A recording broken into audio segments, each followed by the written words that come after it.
Hi everybody. So I'm a designer and a developer, but I'm also really interested in psychology and especially how it relates to marketing and sales and all that. So I already did like a shorter version of this presentation last month. Was anybody there? Yeah, so not too many people, so it's okay. So my presentation is entitled Psychology and Marketing, How Cognitive Biases Influences Online. So how many people know what a cognitive bias is? Okay, not many people, that's great because that's my next slide.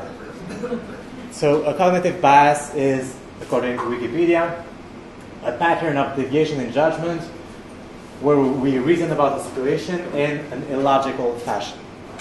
And I think there's like three interesting things about that definition. First, a cognitive bias follows a pattern, so it means it's something repeatable that you can anticipate. And then it's a deviation in judgment, right? So it makes us act in a way that we usually wouldn't. And finally, we act in an illogical fashion.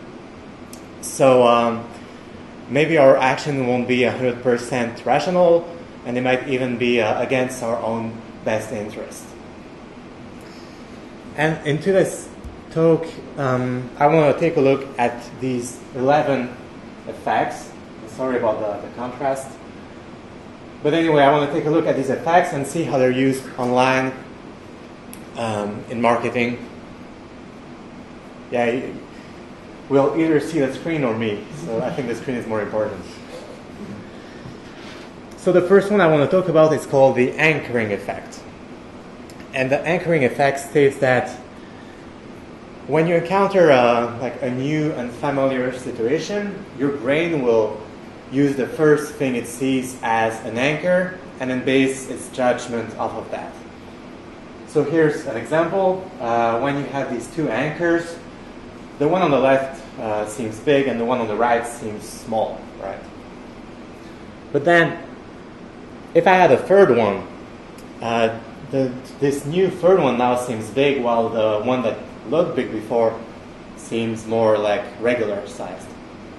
So although the size of this middle anchor didn't change, by adding new information, I can influence the way your brain perceives the relation between the three anchors.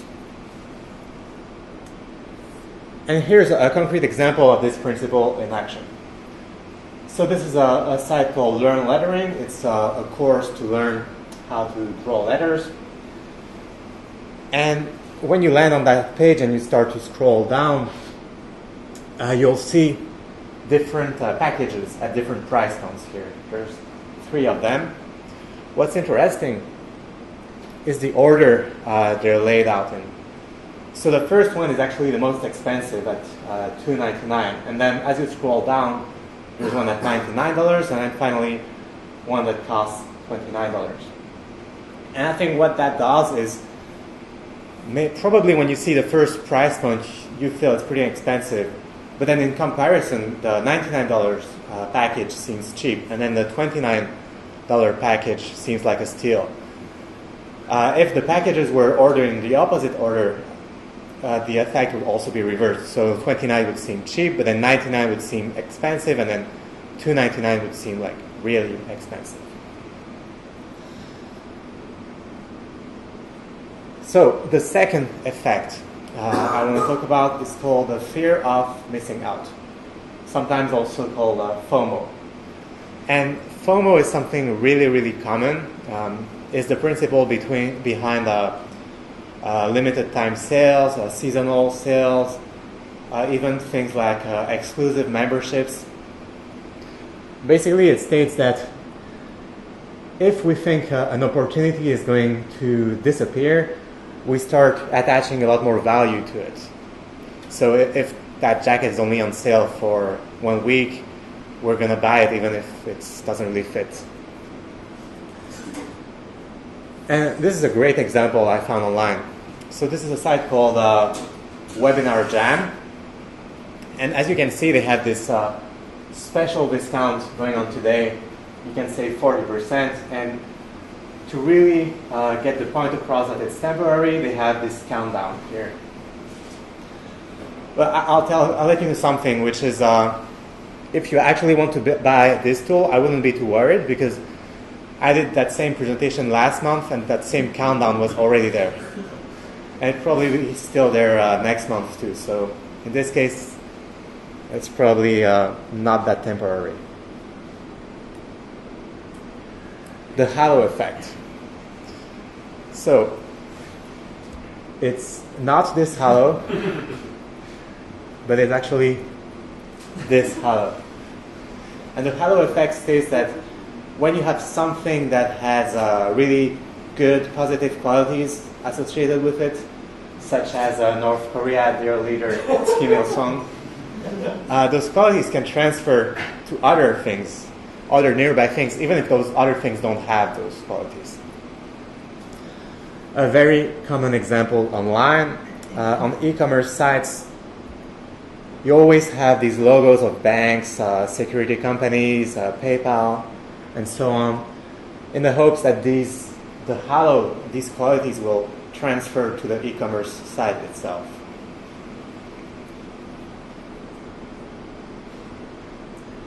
This is an example that I find pretty interesting.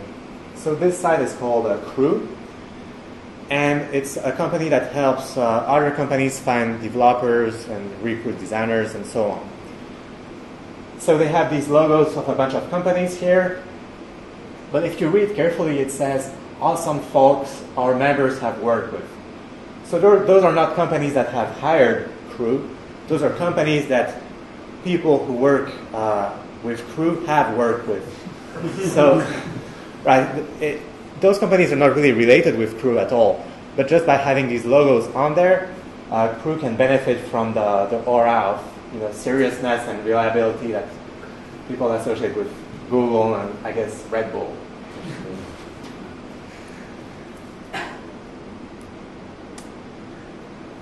Loss aversion. This is something that's really common and really well studied in psychology. Basically, it states that, let's suppose that you get a gift of a certain value, and that gift increases your happiness by a certain amount. So we'll say it increases your happiness by 10 happiness points, right? Well, losing a gift of the same value will have a bigger impact, so it will decrease your happiness by maybe 20 happiness points.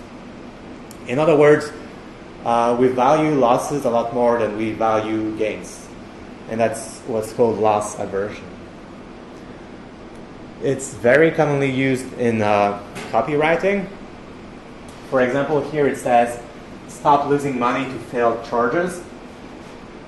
And this triggers a very strong sense of loss aversion, because it feels like this money already belongs to us, it's already in our account, and then we lose it. Almost like losing your wallet or something. So it's a very strong trigger to leave your email and get their free guide. The bandwagon effect. So how many people here have been to high school?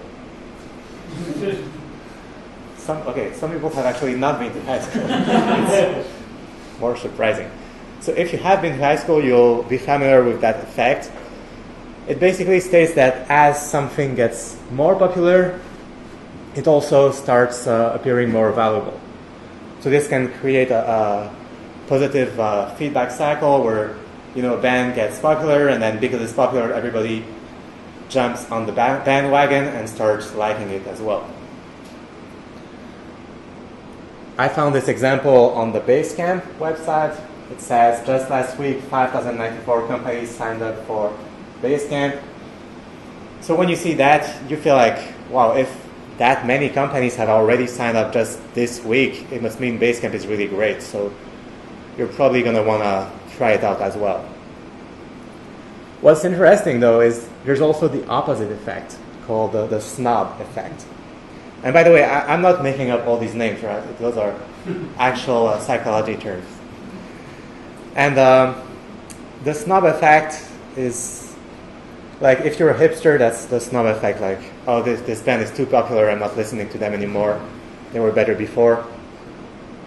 So in some cases, when something gets popular, it can make it less attractive. I think an example of that is Dribbble. So Dribbble is a community for designers, and when it launched, it was really popular precisely because it was very exclusive. So it was invite only, and these invites were very hard to come by. So they weren't trying to say, look at how many people are on our site. They were instead saying, look at how hard it is to get on our site. And that worked out really well for them. Survivorship bias. So this one is actually my favorite effect because it has applications not just in marketing, but also in daily life and even in science. It's very prevalent in scientific studies. And it states that when you have a group and there's some kind of process, some kind of cutoff process that removes elements from the group, well, when you encounter that group afterwards, it's very hard to remember that there were more members of the group to begin with. It's very easy to forget that. And there's an interesting story that's included in a lot of economics or psychology textbooks about bomber planes during World War II. So during World War II, the US Air Force wanted to bomb cities, but they had a problem, which is that the cities didn't want to be bombed very much. So they kept shooting at the planes. So the US Air Force decided to try and make the planes stronger by adding armor to them. But a plane is not like a tank. You can't just pile on reinforcements, right? Because that would make the plane too heavy, and it would spend too much fuel, and it wouldn't fly properly. So they had to be very strategic about where they would put that extra armor. So they went to their plane warehouse, and they looked at all the planes that were there, and they looked at where the planes had been damaged the most. So where the planes had the most bullet holes. And the natural thing would be to put the armor where there's the most bullet holes, right? But they brought in a statistician, and that statistician said that no, what they should do is put armor where there were no bullet holes. And the reason why is because for a plane to have bullet holes and to be sitting in that warehouse in the first place, it means it had to survive its mission, right? So it means that all those bullet impacts were not fatal. On the other hand, the planes that had been shot down had probably been shot on the places that didn't have any bullet holes, because if they did have, then they would never make it back to the warehouse. So by being aware of this survivorship bias, this statistician was able to avoid that mistake. And I have another example that's a little bit more recent. So you might have heard about this story recently during the World Cup. Is FIFA corrupt or was Twitter hacked? Illuminati World Cup rumors 2014 swirl. So what happened is just after the World Cup finals, it came out that somebody was able to predict the result of the finals very, very accurately, 1 week in advance. So that guy said, hey, look, 1 week ago, I tweeted out these tweets that predicted not only the winning team, but the guy who scored the winning goal, the final score, and so on. And people were really impressed. Like, people thought that Twitter had been hacked. Some people thought that, all the matches had been prearranged. But if you know about survivorship bias, it becomes pretty obvious how that was done. Like, can anybody? Yeah? All you have to do is create a number of Twitter accounts and distribute your predictions amongst each, so that at least one of them proves true. Yeah. Exactly. Yeah. The wrong ones drop away. Nobody knows it. Exactly. The guy just tweeted like 50 or 100 tweets and then deleted all the wrong ones after the fact. So he looked like a genius. But I really like that article because, let me read you the last paragraph at the end. Some have said the Illuminati, a satanic cult that is rumored to include celebrities like Jay-Z and Beyonce, is behind the Twitter page and Germany winning over Argentina. So if you know about survivorship bias, this kind of thing becomes very easy to explain.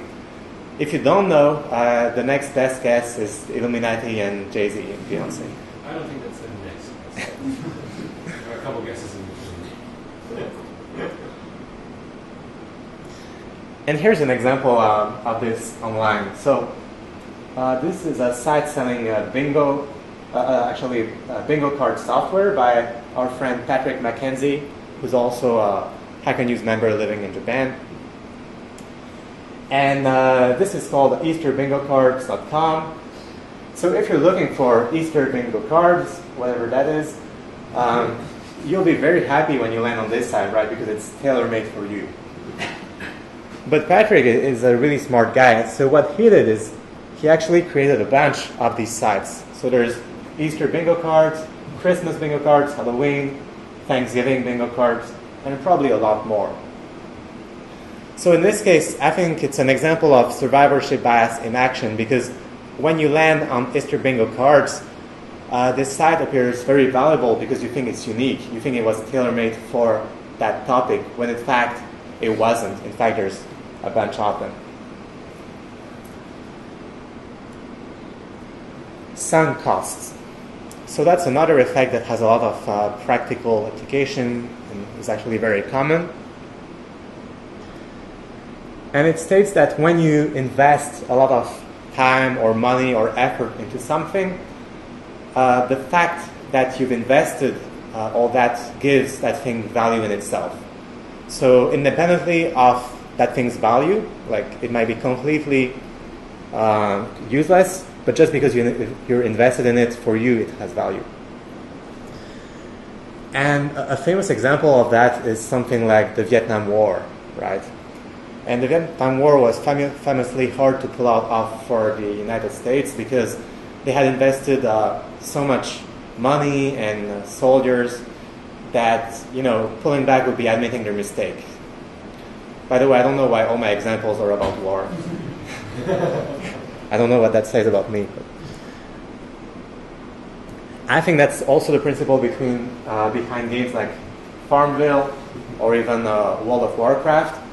Because once you've spent like hundreds of hours or maybe even hundreds of dollars leveling up your paladin to level 245 or whatever, like even if the game is not fun to play anymore, you'll keep on playing just because you've invested in it. Number precision effect. So if you ever wonder why supermarkets always have these weird prices, like it's always $99 or $97, it's never $100, well, it's because apparently studies have shown that people will pay more, will spend more when prices are not rounded. And I think that applies even to other numbers. For example, looking back at two of our previous examples, in both cases they're using like very precise numbers. So 11,560 customers, and in Basecamp 94 companies. I think what's going on here is that if they used numbers like 10,000 or 5,000, you might suspect them of making it up. But by using precise numbers, you're like, why would they make up that specific number? Right? It doesn't make sense. So I think precise numbers are a lot more trustworthy somehow.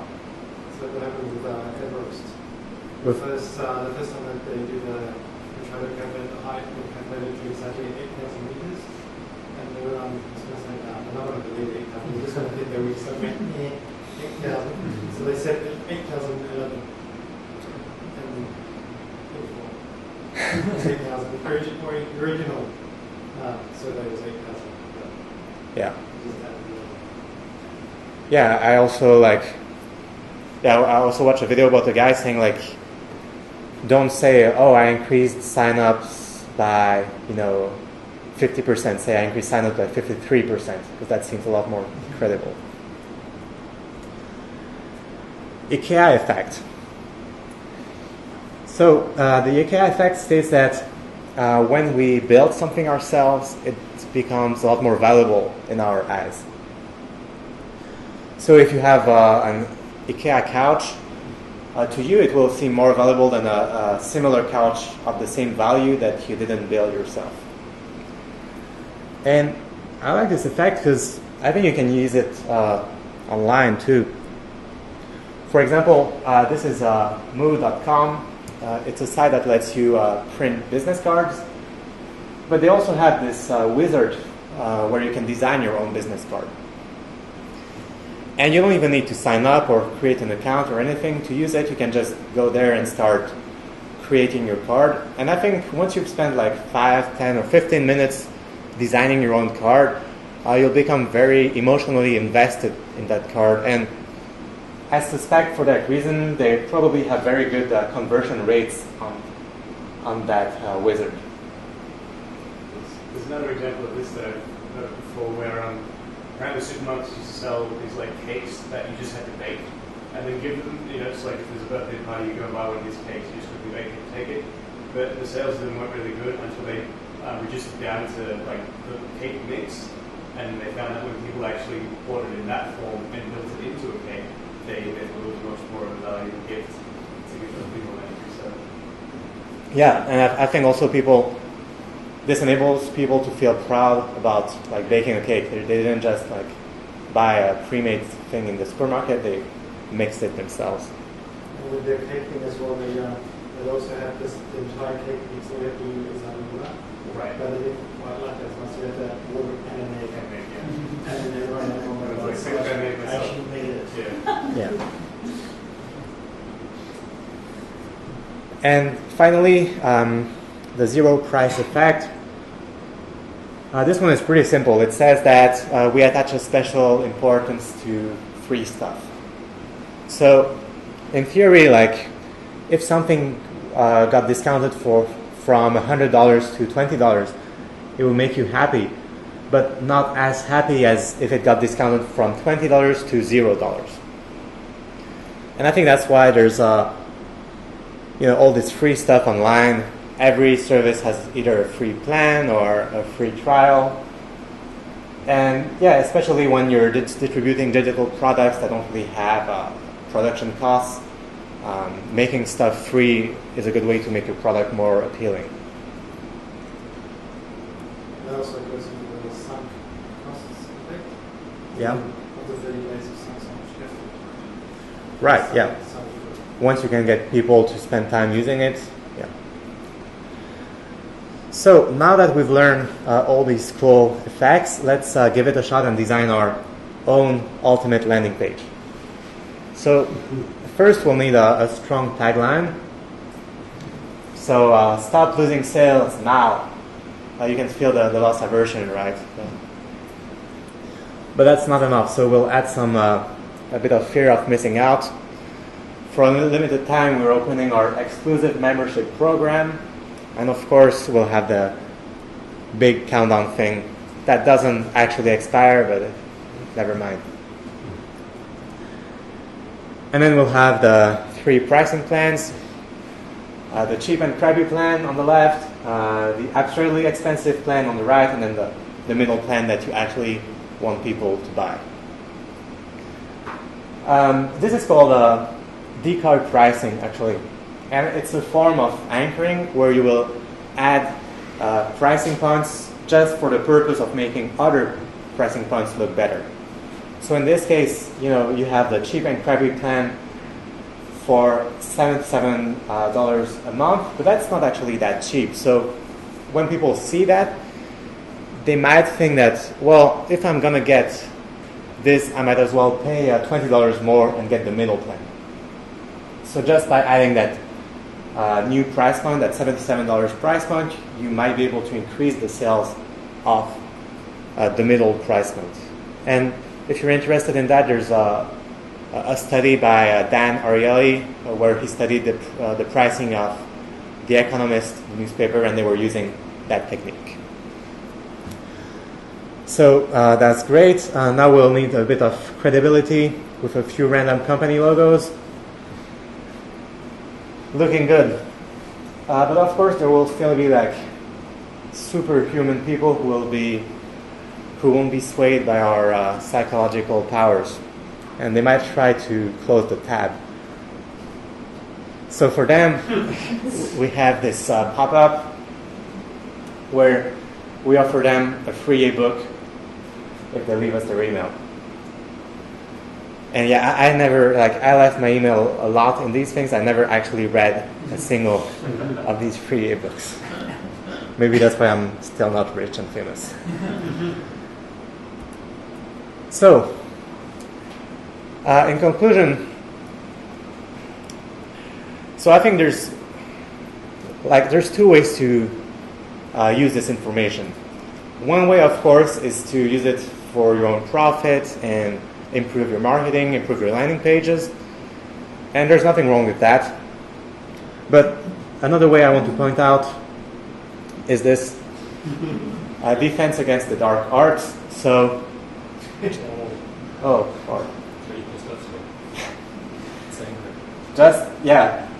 you want to be able to fight against something, you have to study it. So if you want to be immune to these psychological tricks, it's good to be aware of them. So before I leave you, I just want to leave you with another famous quote. With great power comes great responsibility.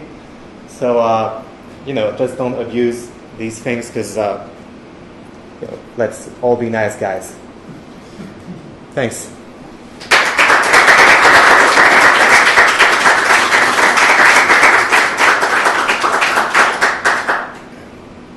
Any questions or comments? Yeah? So, do you know anything about like how quickly users can be fatigued by if they're exposed to the same? I went shopping for some like online routing service, and all the web pages basically look like the one you had. And like after seeing the second one, my brain goes like, okay, I need recommendations instead of spreading the ads. I think, if it like users can notice specific things, like specific layouts maybe, but I think the fundamental principles underlying these layouts are very effective. Like, seasonal sales, they do them every year, they always work. Long form sales letter page, it's a very, very copied format, but it still works. So I think those things really play on the way our brain works, and unless you're like consciously aware of them, I don't think you would get immune after a while. Yeah. Is there do you know if there's you should kind of pick maybe 2 or 3 that you want to use in your sales material? Because I guess if you were to use everything, it would be look like a scam page. Yeah. So have you noticed if the companies you showed that they just use a couple that they really try to focus on, or? I think that's a good point.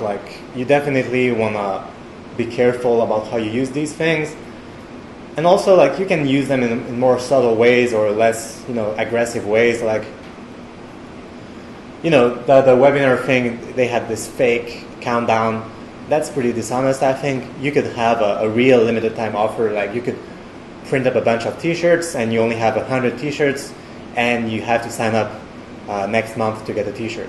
That's actually, you're not deceiving people. It's a real reason why this offer is limited. So I think things like this are fine. Fake countdowns, that's a bit scammy. Yeah.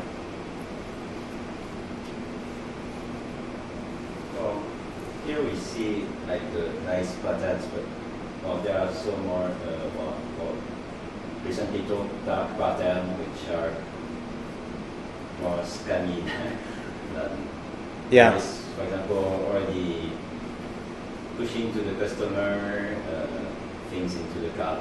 They don't want even free stuff, but stuff that can induce more sales. For example, a free paper that describes a lot of products that the shop is selling. Yeah, I think, for me, these kind of dark patterns are a bit like, you know, maybe they're more aggressive, so they're tricking you by pushing stuff onto you. But what I find interesting with these patterns, they're like making you trick yourself. They're going with your own desires and your own the things that you want yourself, and then taking advantage of this to make you do other stuff. So I think it's kind of, you know, just adding something to a cart, like when you're not looking, that anybody can do that, but making you add it yourself to the cart, that takes some skills. Yeah? Just kind of a comment. It's easy to look at these cognitive mechanisms when they're used in this purpose to make people buy things that they don't necessarily need to increase somebody else's profit as maybe a flaw. But from an evolutionary psychology standpoint, they're probably there for a reason. And through your talk, I was wondering with some of them, you know, what would be the reason that it wouldn't exist if it wouldn't increase the survival rate, because that's a survivorship bias, right? I mean, yeah. They wouldn't be there if they didn't help people somehow get through their daily lives. So I think it'd be interesting to think of it from that standpoint too. Yeah, I think that's definitely true. I think most of these are useful like 90% of the time. You know, like fear of missing out, maybe. If there is actually an opportunity that's going to go away, it's good to feel pushed to take advantage of it. So yeah, there may be like evolutionary reason why our brains work that way. That being said, like I'm always very careful with evolutionary psychology because there isn't really a way to prove any of that, you know. So like that makes for a really good story, like, oh, cavemen had to be, you know, take advantage of the mammoth being weak and or something, but you know, you can't go back in the time machine to find out. So yeah, it's interesting, but it's not like you can't assert that it's really because of that, I think. Yeah. Not part of the talk, but I just know that you write a book or wrote a book, yeah, and we're selling it online. Did you use any of these techniques? And if you did, I mean it seriously. Like, did you find that some of them were more effective than other techniques? So I did use the thing where you put the most expensive package first, and I thought that seemed pretty effective, but we didn't like A/B test it, so you know it's hard to tell. I actually tried not to use too many of these. Like we did do a few like limited time sales,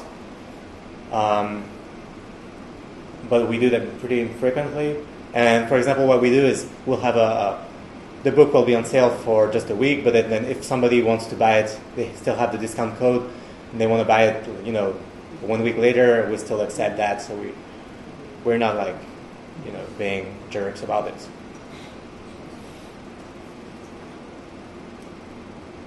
Cool. So yeah, thanks everybody. If you're interested in like learning more, maybe seeing the sources or whatever, you can come talk to me after. And I guess now we have our second presentation lined up. That's me? Yeah. Okay.